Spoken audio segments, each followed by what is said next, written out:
Hello mga kasesep, nandito tayo ngayon sa Cebu dahil dito gaganapin ang stakeholders consultation para sa crayfish ng mga taga Visayas. Halika, samahan niyo ako.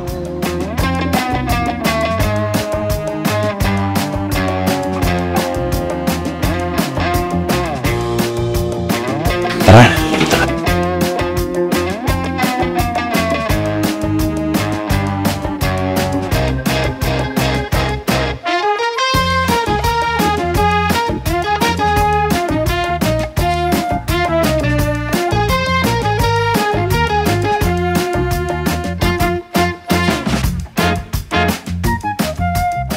On behalf of the Bureau of Fisheries and Aquatic Resources, I welcome you all to this important gathering, stakeholders consultation, and to finalize the guidelines on the culture of Australian red claw crayfish in the Philippines, which is scientifically known as Cherax quadricarinapus.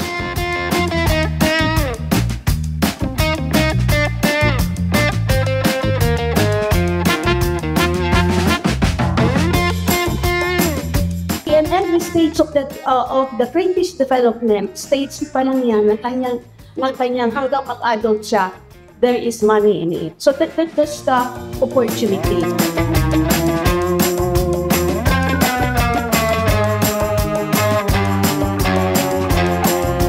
So, meron kaming research na about sa kinakain or level ng invasiveness ng crayfish. Yung kaya gusto ko sabihin kasi.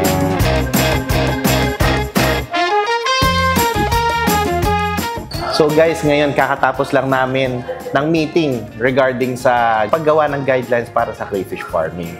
So kasama natin ngayon si Dr. Noemi Lanzuela. Siya ngayon ang Regional Director ng NCR. Siya rin ang Vice Chairperson ng Technical Working Group para sa pagka-craft ng crayfish guidelines. So ma'am, kamusta naman?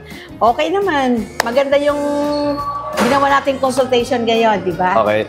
Oo. Masaya ako ma'am, nandito ka ngayon. Opo. And kaya si ma'am ang hinatak natin. Kasi nung last meeting ma'am, hinahanap talaga kita. Opo. So yun, kamusta ma'am yung mga attendees natin ngayon? Ano masasabi niyo? Actually, napakaganda ng consultation natin ngayon kasi meron tayong representatives coming from Region 7, Okay. Region 8, and Region 6. So ito ay iba't ibang sectors. Mayroong local government units, merong private sector, merong from the academe, from the fisher folk sector, meron din mga nagki-crayfish farming na talaga. And meron din tayong taga-BFAR, syempre. Okay. Masaya nga ma'am ako kasi masyado silang welcoming. Yes. Pagkita pa lang nila sa akin, nung binati ko sila, kayo din kinakausap nila, di ba ma'am? Ma'am, masaya ako kasi nandito na tayo ngayon. So parang part 2 na ito ng natin, no? Kasi nauna, Luzon, ngayon nasa Visayas na. Ano naman ma'am ang makikita nyo parang future after nito?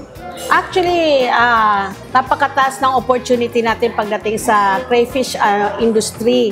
Hindi lang ito magkakaman ng isang opportunity sa kabuhayan ng ating mga stakeholders, na ating mangingisda, kundi isang dollar earner din ito Pasok ito sa industriya, pwede sa export, at isa ring tugon ito sa atin sa food security. Marami tayong mga kailangan na sundin na alituntunin para mas buong paningin natin at ma-ensure natin yung sustainability at hindi ma-compromise yung ating ecosystem dahil alam naman natin na ito ay hindi ito native sa atin at yun ang iniiwasan natin. So, papayagan ito ng Pilipinas, nating pamahalaan, na i-culture dito sa Pilipinas in a controlled environment. So, tama lang sa tamang pamamaraan na hindi siya makakasira sa ating ecosystem. So, yun ang kagandahan po dito kasi bukas ang kaisipan ng ating mga stakeholders at parang buo sa kanilang puso na kupkupin yung mga pamamaraan at mga regulations na nakapaloob doon sa guidelines. Okay. So, alam niyo, may i-share lang ako. Kaya sobrang saya ko nung nakita ko si ma'am. parang last na nag-meeting kami ni ma'am, parang ano, di ba? Oo. Nagpasi isang taon na. Oo. About yun na magsisimula pa lang to. So yung, tapos ngayon nandito na kami, nandito na tayong lahat. Kaya kayong mga nagki-crayfish yan, magpasalamat tayo kay ma'am. Yun lang. Kasi Thank you. malaking bagay yung Opo. ginawa ni ma'am, yung suporta ni ma'am sa atin. Yun. Oo. Hindi kasi, gusto ko i-share ma'am Oo. kasi hindi ito nalalaman ng lahat eh. Oo. 'Di ba? Nakakatuwa pag nalalaman ng mga tao na sinusuportahan pala kami ng gobyerno. Nakakatuwa yun. Opo. Thank you, ma'am. And sure ako marami Opo. nagpapasalamat sa inyo. Opo.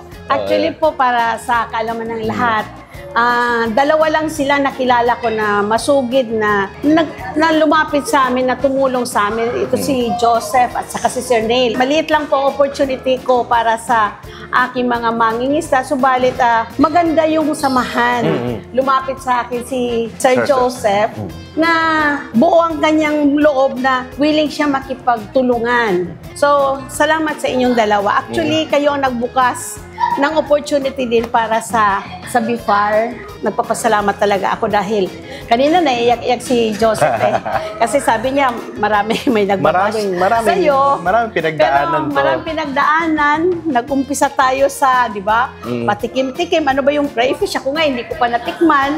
Pinatikim niyo akong dalawa ng luto mo, ng luto ni Sir Neil. Ngayon, nandito na tayo. Nakakatuwa. Sobra. At ngayon, marami na tayong mga stakeholders, mga kasama. So, maraming salamat. Thank you rin, Saludo ako ma'am. sa inyo dahil very innovative kayo eh. Later on, alam ko na magiging mas matagumpay ang ating collaboration. Yung ginagawa niyong suporta sa amin, hindi lang sa pagkabuhayan, kundi sa siyensya. Thank you so much. Yayakapin ko si ma'am. Thank you.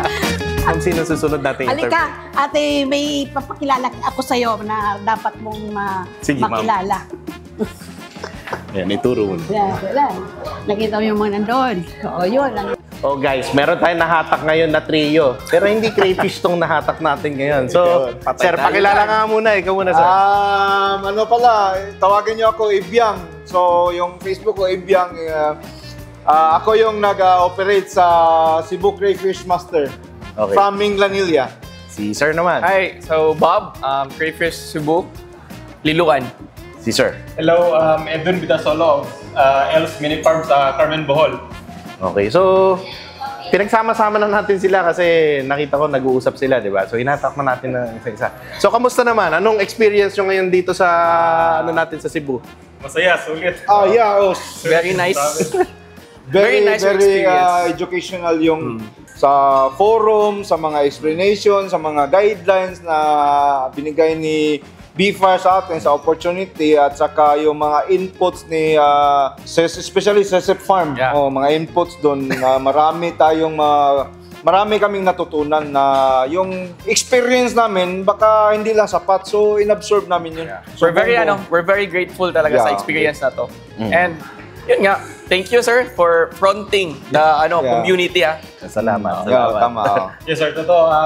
Mas maganda talaga ito na nangyari itong ganito kasi lalo na pagka mga nakailang taon or nasa ilang months ka na nag-aalaga, yung alam mo na lahat. Pero mas maganda talaga yung nakakasalubungan mo yung mga taong Very good experience. Same ng vision. hilig sa'yo. Kasi Speaking nakakuha ka of sa kanila ng mga, especially sa SEP Farm. Ako masaya rin ako. Yeah. Lechon. Ito kasi sa Seseps Farm is makikita mo na ito kasi yung mas maraming engagement doon sa mga katulad namin. Ay, medyo maliit lang kami na mga pero pag kulang si Sesep, doon kayo sa amin. Pero additional ko lang, alam mo, napakabait ni Sir Cesep. May pa-freebie pa yan mamaya. Medyo like the music. Wala yan. Wala yan. Wala ko may nakapuslit na sa training sa bulsa. Wala. Pero anyway, para sa akin na lang, truthfully, based sa natin ngayon, sa event natin ngayon is marami talaga tayong napupulot na. Ako naman, initially, nung na-invite ako is overexcited ako sa event na at least man lang aside from SEP na successful na talaga in both sa marketing at saka sa operation, sa products, Kasi hindi naman, ako matagal na ako nag-operate, matagal na ako nag-crayfish. Pero may tahimik lang ako. Wala naman akong sinasabi sa minsan nagba-vlog tayo pero dalawa lang yung viewer. Asawa pa at anak.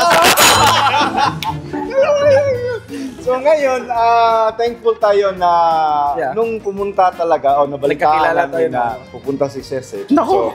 So, siya kasi yung mas maraming tao na nakausap. Kasi yun ang pinaka-passion talaga. So ibig sabihin, marami kang mga breeders, mga investors, malaki or maliit, na nakakausap. Experience yun eh. Yun ang pinaka-valuable sa industry na to. Kudos talaga. Ako masaya ako kasi kahapon pa lang pagdating ko dito, yung dinner, na-meet ko na sila. So, nakausap ko sila. Mababait pala yung mga taga dito. Winelcome nila tayo. Akala ko maraming galit sa akin dito. Hindi naman pala.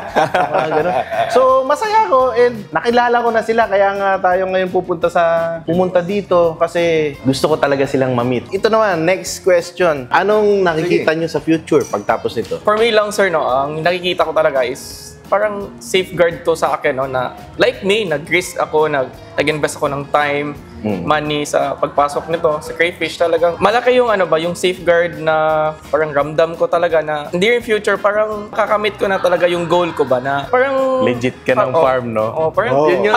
how do I say? Yun. Legit Yun ka na ng yun. farm. Yung shortcut na yun. Kasi dati, ako magsasabi, Patago-tago lang, di ba? Hindi natin Wala alam tayong kung ano. insurance. Kaya ako nagpapasalamat ako sa Beefer ulit. Thanks, B4. Oo. So, yun. Ikaw, sir, ano naman masabi mo? Yun din sir. Bale, yun din yung magiging end. Kasi, syempre, nag-umpisa nga tayo. Malakas na sa social media, malakas na. Pero, kung sa legality, parang medyo may takot ba? Iba yung, takot tayo. iba yung nasuportahan tayo ng gobyerno ngayon. Kaya, Kaya, supportado na tayo. kaya masaya kami talaga. Masaya. So, ngayon, makikita nyo, bukod sa maraming kwento tong mga to, masaya kami. So, yun. Pagtapos nito, ang isa pang nakikita ko, nakakatuwa kasi magkakaroon tayo ng parang, di ba nung pinakita yung parang mga ibang guidelines, magkakaroon tayo ng standard. Yun. Yun lang. Iba kasi yung magkaroon tayo ng standard. So, Mas magagayad tayo. kumbaga, lahat ng gagawin natin, hindi man nakaparehas nun, pasado dun. So, masasabi natin parang magkakalapit yung ginagawa natin, nasa tama. Yun lang. Marami pa kaming interviewin. O anong, paalam na kayo, sir. Peace out. Shoutout pala sa mga inggit dyan. Inggit na lang. No hate, ha? No hate, just love. Yeah. Sige. So guys, ngayon meron naman tayong nahatak. Ito, bagets na bagets to. Pakilala ka naman. Hi guys, my name is Seth from Capiz. So yung enterprise name ko is Closet Aqua Farm. So, paano ka nagsimula mag-crayfish? Nakita ko, pakita ko nga. Yung Young Farmers Challenge. Oo. Nung nakaraan, may na-interview ako, taga Ifugao naman. Ikaw, kwento mo naman yung experience mo. Yung Young Farmers Challenge journey ko po is nag-start noong 2023.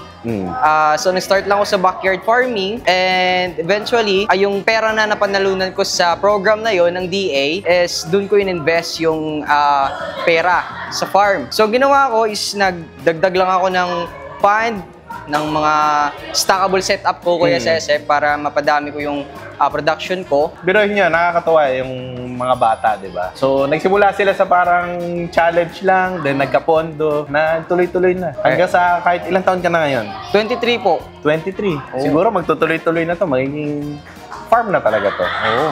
So, ano naman masasabi mo sa experience ngayon? Sa experience ko ngayon, apakaganda, apaka-thankful ko kasi isa ko sa naimbitahan sa event na ito. Actually, privilege ito kasi selected lang yung atin, Kuya Cece. Oo, selected so, kaya talaga nga, sa Region 6, dalawa lang kami na-invite and nagpapasalamat ako at dahil din dito sa event ito, na-meet kita, which is my lifelong idol na since nag-start ako, ikaw na yung pinapanood ko, Kuya Cece. Salamat. Opo. And sa'yo ko din natutunan yung mga techniques kung paano mag-cultivate ng crayfish. So, hindi na ako nagdiretso sa YouTube. Yung mga vlogs mo na lang pinapanood ko para, kasi andun na din naman yung mga tinuturo mo with regard sa crayfish. Easy access na lang yung yung page mo para sa startup learning with regard sa crayfish farming. Tama na, baka maiyak ako. O, ano na? Anong plano mo sa pag-crayfish mo? Ngayon, plano ko ngayon is continue lang to venture with this commodity and i-upscale ko if magkaroon ng budget ulit. And hopefully, in the next few years, makatulong tayo sa food security ng Pilipinas. Sa akin naman, ang tip ko lang sa'yo, enjoy mo lang. Sa akin dati, ganun lang. In-enjoy ko lang. Hindi ko in-expect na marami akong ma-inspire sa pag-crayfish. Hindi ko rin in-expect na aabot tayo sa ganito. So, yun lang. Salamat, Thank you po. Seth. Thank you po. Salamat. So guys, may nahatak tayo ulit. Si Ma'am. Ma'am, pakilala ka naman. Hello, I'm Mary Rose Fermanching from White's Cray, Lapu-Lapu. Masaya ako. Alam niyo bakit? Si Ma'am, nag-chat siya. Hindi niya alam na pupunta ako dito. Tinatanong niya kung pupunta ako. Tapos nakita niya, nandito ako. Sinabi niya, Sir Sesep, ako yung nag-chat sa'yo. Di ba? Ayun. So, Ma'am, ano naman na-experience natin? Anong masasabi mo? Thankful po ako sa BFAR kasi nag-ano sila ng seminar workshops para at least yung mga guidelines para ma-legalize na po yung crayfish farming sa kumbaga yung pag-i-standardize ng mga setup natin, kung ano yung minimum standard setup, okay na Yan. So, nakakatuwa. Hindi pa man to final, draft man lang to. So, alam na natin kung ano yung goal natin. Opo. So, Ma'am, anong plano mo sa mga near future sa pag-crayfish? Sa ngayon po, sir, nagpaparami pa kami ng mga yung galing sa inyo. Wow, hindi ka pa nag-out, Ma'am. Hindi ka pa nag-out. Hindi pa ng Tagoro line. Okay. Hindi pa. Nag-ano pa kami, sir, may mga trailings na kami as of the moment. Tapos, may mga buried na din kami na mga crayfish. So, marunong na silang mag-crayfish. Nakakatuwa kasi, di ba, pag nalaman mo yung basic, madali lang talaga Ako naniniwala talaga ako na maraming matutulungan tong crayfish farming. Malaki talaga yung potential ng crayfish farming. Kailangan lang alamin yung basic, di ba? Opo. Tsaka dibdibin. Oo. Isa puso. Oo, yun lang. So, yun lang. Salamat, Ma'am. Thank you, sir. Nice to meet you in person. Salamat. Thank you, sir. Idol. Yes. So, guys, meron tayong nahatak ulit. Sir, pakilala ka naman. Ako nga po pala si Jake Martirez. Sa BFAR po ako, BFAR Region 6. Wow, okay. Sa Iloilo po. So, ang designation ko po, Aquaculturist 1. So, sa region po namin, ako yung regional focal para sa tilapia, catfish, ornamental fish. Mga freshwater. Freshwater po. Okay, so kaya sila nandito. Kaya ngayon. So, ngayon, nandito ako kasama kasi emerging itong crayfish. Parang bago pa lang siya, di ba? So, yung BFAR, parang mag-aano pa lang siya kung sino yung parang ide-designate nila. Parang kung sino yung parang hahawak handle. So, sir, anong masasabi mo sa nangyari sa atin today? Masaya kasi at nabigyan natin ng boses yung mga kasamahan natin, lalo na yung mga growers ng crayfish. Malaking bagay. Kasi alam naman natin, andyan na andyan na yung crayfish. So, yung iba, medyo patago pa lang, medyo kinakabahan kasi gawa nung wala pang ganitong guidelines. Ito na, naumpisahan na. Somehow, magkakaroon na ng confidence yung mga malaking bagay growers. Yan, sir. Malaking bagay sa mga katulad kong farmer and saka mga kagaya nila. Yun nga, pare-pare sila ng sinasabi. Masaya kami. Yun nga, kaya nagpapasalamat talaga kami. Ikaw, sir, anong nakikita mong future? Ngayon kasi yung BFAR, may sinasabi kaming potential aquaculture. So, andyan yung bangus, tilapia, hito, mga oyster natin, talabatahong, seaweed, tapos may shrimp. Eventually, ito ma-line up siya. Ma-line up siya. Makakasama siya sa mga culture. Kasi yung crayfish, based sa research ko, madaling padamihin. Yun yung isa sa mga qualification sa aquaculture. Kailangan madali siyang paramihin, madali siyang palakihin. Kaya ako naniniwala talaga ako dito. Kasama si sir sa tumanggap sa atin ng mainit dito sa Visayas. Kaya salamat, sir. Thank you din po sa lahat ng inputs. Marami kami na nakatutunan kay Sir Sesep. Salamat. Thank you.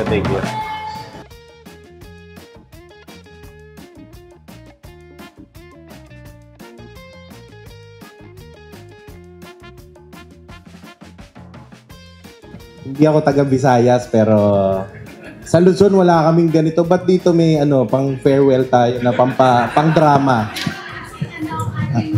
Okay. Walang ganito kasi pagtapos umakyat pa kami, kumain lang kami.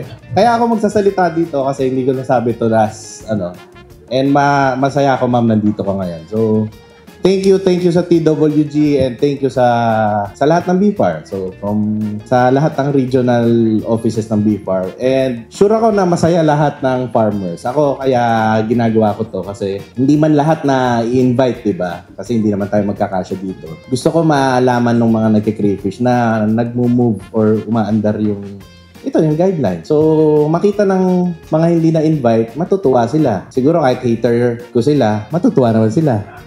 Parang gano'n, diba? So, masaya ako. Kaya, kasi ilang taon na namin hinihintay to, ma'am. Kikwento ko lang, nung pagbebenta ako, maraming nagtatanong sa akin, "Pwede, makukulong ba kami dyan?" Sasabihin ko, siguro, ma'am, kung makukulong kayo, ako yung naunang nakulong. Kasi ako yung nagbebentang una eh, parang gano'n, diba? So, kaya masaya kami. And yun, sobrang thank you sa BFAR kasi hindi naman madali ito eh. Ang tagal nga bago na-formulate yung draft pa lang. So, salamat sa pagpansin sa amin. Salamat sa nakita nyo na gawa ng guidelines. And magpapasalamat ako sa mga taga-Visayas kasi ni-welcome nyo ako kahapon pa lang, masaya na ako. Parang gano'n. Kaya may lechon tayo. Hindi, yan lang. So, thank you.